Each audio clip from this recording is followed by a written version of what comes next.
Ian, and actually, after niyo pong itanong yung question na yun, nag-isip ako agad, tapos wala akong maisip talaga, honestly. Pero siguro, last time kasi nagkaroon kami ng shooting for I Want Us, so, and siguro na-appreciate ko din yung personality ni AC Bonifacio.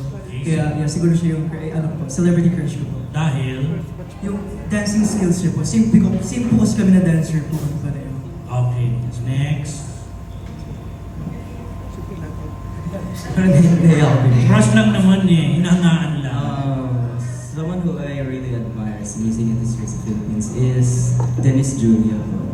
Like, I like just how confident she is, and she has this the energy that she resonates sa akin is parang she's not meant to please everyone, so those who resonate with her music will come. And yun, I just love that she's so confident and she just does what she loves. And yeah, I admire that so much. Kung Ning daw, sabi ni Dondon, nagagalit siya eh. Ano Charlie po pala? Charlie. Okay, next. Hello po, I'm Master Tatit po. Ang celebrity crush ko po, internationally. Wow, internationally. Sa akin po, Twice po. Kung alam niyo po yung Twice, yung buong Twice po yun. Kasi Lahat sila? Twice po, yung Korean. Yung grupo. Opo, lahat po sila. Like, sobrang idol ko po sila. Sinako mo lahat, ha? Opo, laban na po yun. Sa magiging inarte pa ba? Opo. And sa local po, siguro si Shupi Etrata po. Like, kung paano po siya sobrang down to earth, even though madami na siyang nakukuhang blessing, sobrang ganda niya. Ayun lang po. And sobrang bait. Thank you po. Okay. Next. Name muna. Astor G po. I'm Astor G. So, actually, wala kahit na isa sa members po kung sino yung crush ko talaga. Pero may ko na sasabihin. Nahiya. Hindi, nakakita kinilig. Si Ivana po talaga. Kasi, Sino naman? Si Ivana po kasi sobrang, nanonood po kasi ako ng vlogs niya eh, nakikita mo talaga yun. Hindi lang po maganda yung panabas niya, pero pati rin po yung heart niya, ang pure niya po tumulong sa tao. So, ayun po si Ivana. Kung nanonood kay Ivana, alam mo na. Next. Ako po, I'm Master Alas po pala. And pareho po kami ni Kuya Tati. Ang crush ko rin po is nasa K-pop. Kung kilala niyo po yung New Jeans, pero ano na po kasi sila eh, parang nag-disband na, nag-lilo. Ayun, so, ang nagustuhan ko kay, si Kang Herring po. Bale, gusto ko po yung bawat galaw niya sa pagsayaw, yung genre, parang nagagawa niya po lahat. And dahil na yung kung paano siya kumilos. Kasi I love, yung introvert talaga. Yung mga tahimik. Okay. Sa local wala? Ito po, local. Wala po eh. Ito po, hello po, I'm Master Lawrence po. Okay. Siguro po, hindi siguro. Ang crush ko po is yan, si Sarah Geronimo. Kasi ibang-iba po talaga siya. Kasi kapag wala po siya sa stage, alam natin na mahimihil lang siya, yung parang decenteng tao po. Pero kapag when she perform on stage po, parang nag-iiba po talaga siya. Halimaw po siya sa stage eh. Grabe pumirit, sumayaw. So yun po yung isa sa ina-admire ko po sa kanya bilang isang artist po. Yan, may hawig ka naman kay Mateo eh. Thank you po. Next. Hello po, good afternoon po. This is Aster Wade. Ano po, palagi ko pong kinakwento sa mga co-members ko si Heart. If you know Heart, Evangelista. Everyone knows Heart.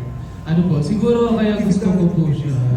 And she's my celebrity crush. Kasi po, one thing na I admire po, she's very independent. And aside from that, nakaka-relate po ako kasi yung tita ko po kasi is baog. So, sobrang ano po, nakaka-relate po yung tita ko sa story niya. And ayun po. Sorry to say this, Miss Hart, if you're watching, but I still love you. Hindi siya bahog ha. Hindi siya bahog ha. Oh my gosh, ito ba? I am corrected po, sorry. Ayun po. Kasi Miss Heart yun, ano? Miss Hart. Si Miss Heart. Si Miss Heart. Okay, next. Magandang hapon po sa inyo. Ako po si Aster Lloyd. Yung celebrity crush ko po is dalawa. Unang-una po si Julia Barreto po. Dati ko po talaga siyang crush kasi nung parang since high school po ako na nakita ko po siya sa mall show. And super bait po kasi niya. Tapos lalo na nung nalaman ko na may small business po siya na simple lang po. Na ang cute-cute.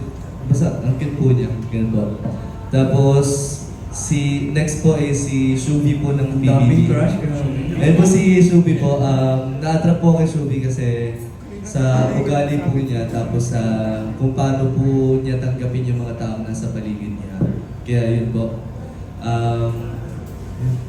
Yun lang po.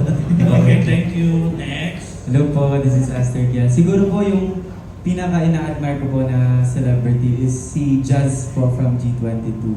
Kasi like aside po na she's very beautiful, but she's also very talented din po when it comes to like singing and both singing and dancing actually. So yeah, every time na nakikita ko po yung G20 na nag-perform, parang I'm in awe. Then ako, thank you po. Yes, thank you. Hello po. This is Sir John po. Siguro po yung celebrity crush ko. For now, parang wala pa po kasi hindi ko alam, hindi kasi ako hindi ako mabilis ma-attract sa isang babae. Kay Justin. Kaya hindi ko po muna masasabi. Siguro po next na Kay Justin. Sagutin ko na po yan. Thank you so. Starring Justin. Hello po, ako po si Aster Mikkel. Siguro po ang celebrity crush ko po si Jada Avanzado kasi sobrang talented niya yan. Kasi producer siya, nakikita ko and paano siya mag-write ng music, sobrang nakaka-inspire mag-write siya ng music. And syempre yung parents niya rin, syempre kilala naman na sobrang sikat dito sa Pilipinas. And ayun po, parang na-admire ko lang po yung family din nila kasi sobrang talented. Yun po, salamat po. Alpo. Next. Hello po, I'm Cray po, yung bunso po ng grupo. Siguro po, actually since I was a kid, I've had a crush on Catherine Bernardo po. And I just don't know. I don't know how to explain this because she's just like overflowing with aura, something like that. Like she's such a good actor. She's like, I don't know. I just my crush. Basta she's just for me. She's like really perfect. Kaya I really appreciate her. Kaya lupa ni Catherine. Parang starring ako. Okay. Ayun lang po. Sa leader na lang, yung question kanina, yung ano yung madalas na hindi ba pagkasundoan ng grupo, yung madalas pag-awayan ng grupo. Go Ian.